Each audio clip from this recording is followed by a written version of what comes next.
In this video, we are going to see how we can send a folder to WhatsApp from your computer or laptop, because you may already know that when we click on the plus sign and we click on document, and even if we select a folder, instead of attaching it, it just opens that up, and we don't want that.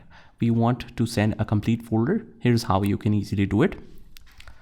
So first of all, just locate the folder, whatever you want to share on WhatsApp.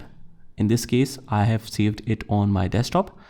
What I'll do is I'll just right click on that and click on compress to, because we may need to compress that as a zip file so it doesn't open up.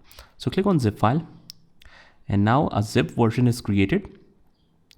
After that, you go to the same location and you attach that zip folder. And when we click on open, now it will attach it as a single document. Click on send after that. And this is how you can share the folder on WhatsApp. I hope you found this video helpful. And if you did, hit the like button and subscribe to our channel. And I will see you in the next one.